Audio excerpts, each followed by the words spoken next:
सिर्फ खबर।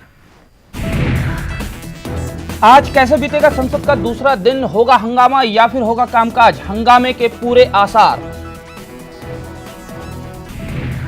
पीएम की डिनर डिप्लोमेसी भी नहीं आई काम। बीजेपी नेताओं को पीएम ने दिया था डिनर। बीजेपी एफडीआई पर मत विभाजन पर अड़ी। केजरीवाल का सरकार पर नया आरोप। मुंबई हमले में जख्मी एनएसजी कमांडो को पेंशन न देने का आरोप। सरकार ने किए आरोपों को खारिज। लाजपत नगर ब्लास्ट मामले में हाईकोर्ट से 2 आतंकी बरी। एक की फांसी की सजा उम्र कैद में तब्दील, एक की उम्र कैद की सजा बरकरार।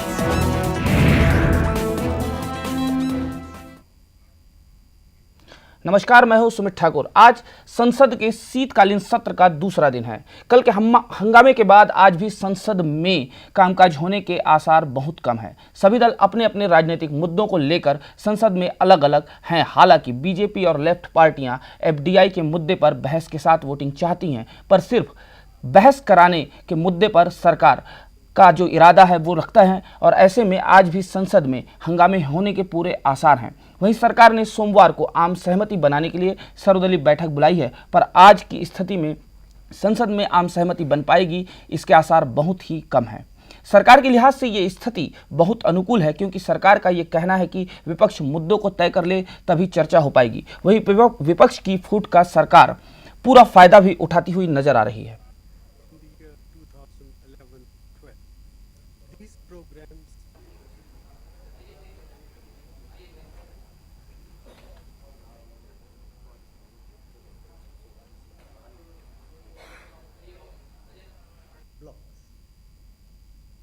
With 3 blocks.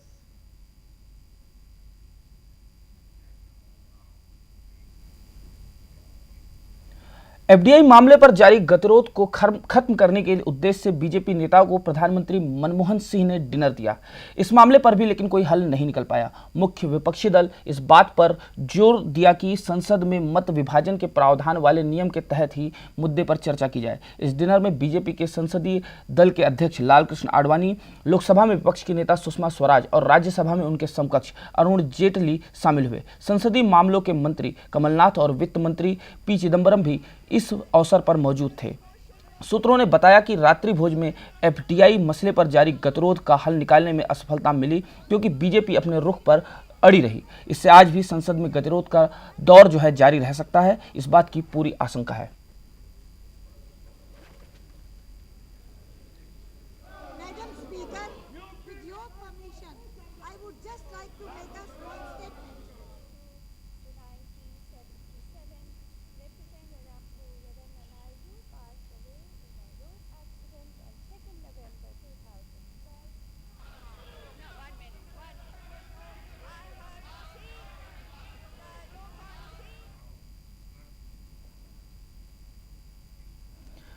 शीतकालीन सत्र का पहला दिन हंगामे की भेंट चढ़ गया। संसद में जो हालात थे उसकी पूरी संभावना थी। बहरहाल जैसे ही संसद की कार्यवाही शुरू हुई, विपक्ष ने एफडीआई के मुद्दे पर हंगामा करना शुरू कर दिया। बीजेपी और लेफ्ट ने प्रश्नकाल स्थगित कर एफडीआई पर वोटिंग के लिए नोटिस दिया। बीजेपी वोटिंग के लिए अड़ी थी, लेकिन सरकार ने वोटिंग के लिए इनकार कर दिया। एनडीए और लेफ्ट सरकार का सिरदर्द बढ़ाने के लिए मल्टी ब्रांड रिटेल में एफडीआई को मंजूरी देने पर वोटिंग के तहत चर्चा कराने की मांग कर रहे थे और इसके लिए नियम 184 के तहत स्पीकर को नोटिस भी दे दिया गया था।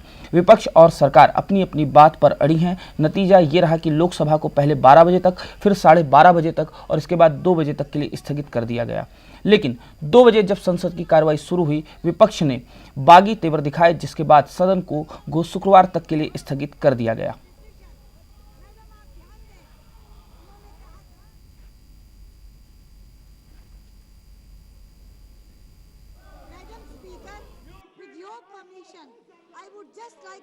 हम चाहते हैं कि संसद चले, हम चाहते हैं कि चर्चा हो, पर किन नियमों के अंतर्गत चर्चा हो, किस विषय पर, इस पर विपक्ष की सहमति होनी चाहिए।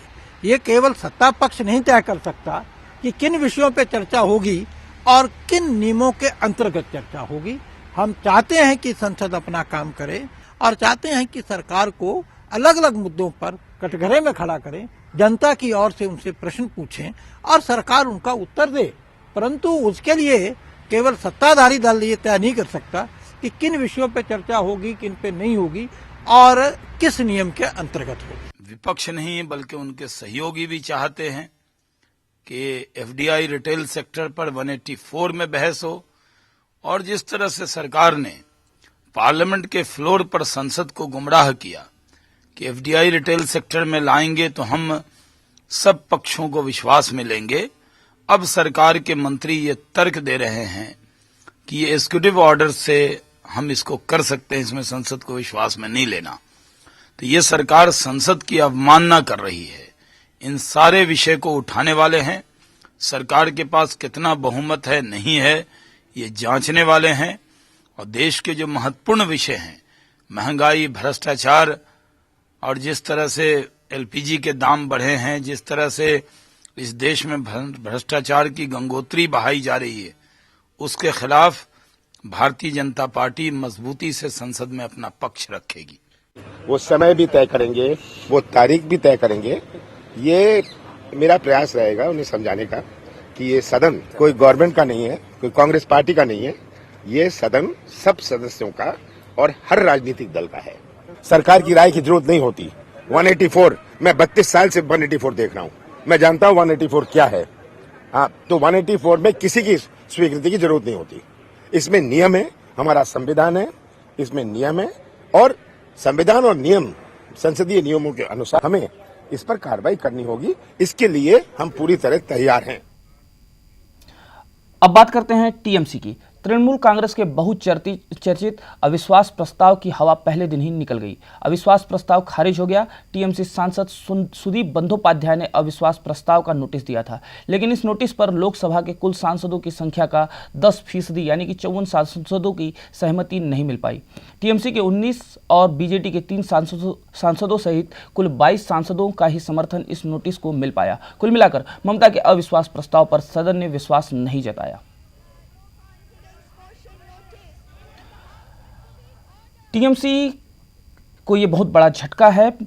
ममता बनर्जी के लिए भी एक खासा झटका है, जिसमें ममता बनर्जी के प्रस्ताव पर किसी और अन्य दलों की सहमति नहीं मिल पाई। हालांकि राजनीतिक गलियारे में इसकी अलग अलग चर्चा है, लेकिन कुल मिलाकर टीएमसी का प्रस्ताव जो है वो खारिज हो चुका है।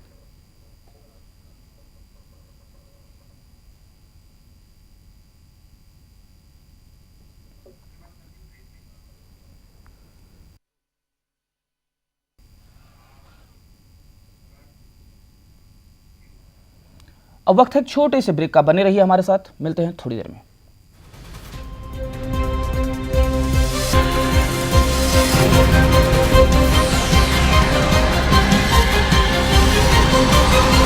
GNN न्यूज, सिर्फ खबर।